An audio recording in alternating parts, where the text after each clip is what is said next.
Today I'm going to answer the question, are BCAAs worth it? Let's go.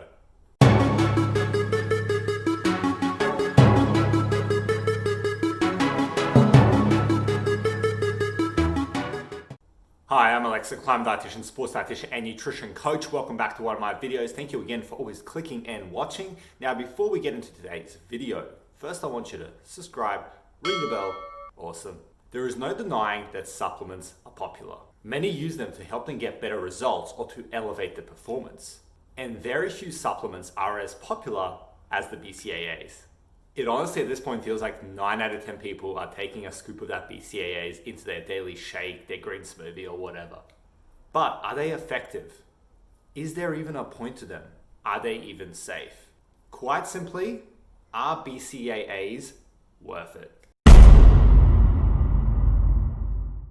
So to answer this question, we want to go back to the beginning and first define what BCAAs even are.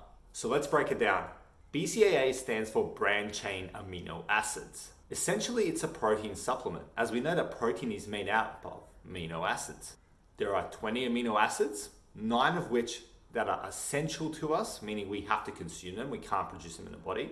And of those 9 essential amino acids, 3 of them are the BCAAs, the branched chain amino acids: leucine, isoleucine, and valine. So now that we've got that out of the way, what does this mean for you? And how does this answer the question of whether BCAAs are actually worth it for you? Well, quite simply, you need to look at your BCAAs and the consumption of those within the context of your entire diet. Since BCAAs are essentially protein, okay, they're free of the essential amino acids, we can then say that there is obviously a purpose to them and that they are safe, more or less. But even though they're safe and there may be a purpose to them, this is now when the importance of context actually comes into play. Leucine, isoleucine, and valine, they're the free branched chain amino acids. They're the essential amino acids, 3 of them at least. But now that we know that, we then know that all those other protein sources, all those complete protein sources such as your meat, your eggs, your dairy, your tofu, and even to a less extent some of the plant-based proteins, they are going to have these things in them. So already we can see that through a diet-first approach, through a food-first approach, we can still achieve adequacy in these branched chain amino acids. And they're also in like protein powder. And then fun fact, protein powder has all the essential amino acids, generally speaking, if you get the right protein powder. So quickly we can see how the importance of branched chain amino acids drops as we look and approach that nutritional adequacy through a food-first approach, as I mentioned earlier. And especially if you're like me or many others who takes a protein powder of some sort in their diet. So, with that all said, are BCAAs worth it? Drum roll. No, they are not worth it, okay? Not at all. Because as long as you're eating a diet that has adequate amount of protein and the right type of protein, you will still be consuming enough of these branched chain amino acids that you don't need any extra from an expensive supplement.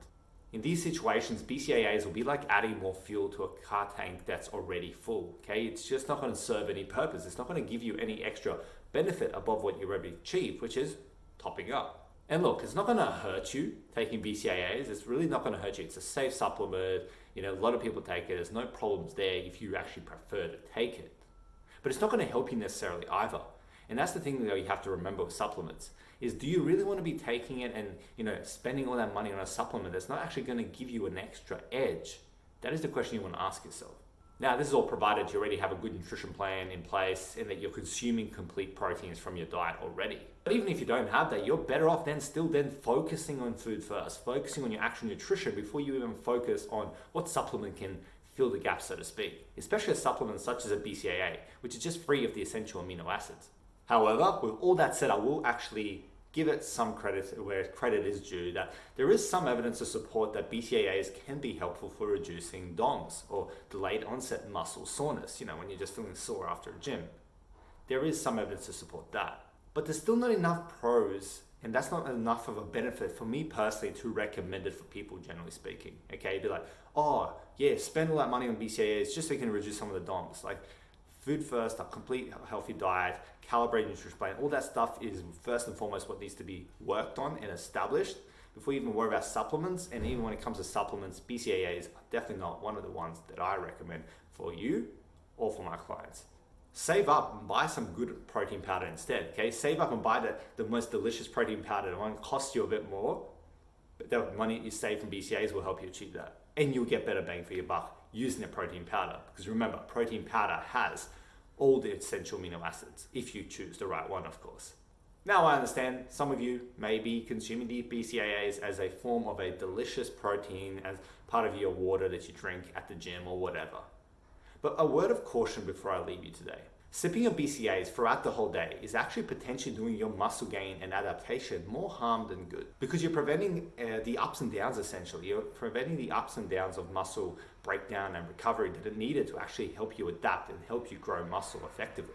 And when you consume BCAAs, you're preventing that because your muscle is constantly in rebuild mode. Think of it that way. You're constantly sipping the BCAAs, constantly getting those protein in, constantly in that rebuild mode. You never really get the kind of action that's needed to help adapt.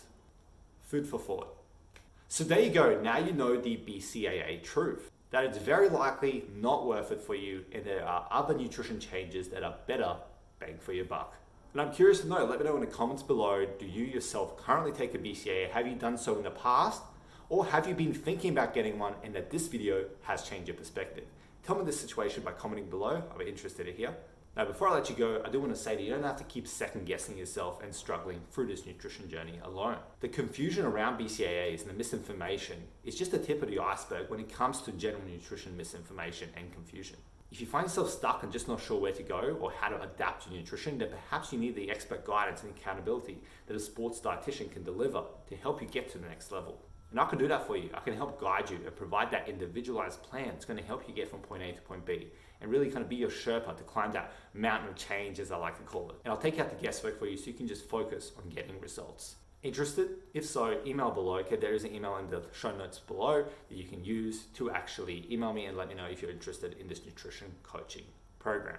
As always, if this video has been helpful, please hit the like button, okay? Subscribe, of course, if you haven't already done so.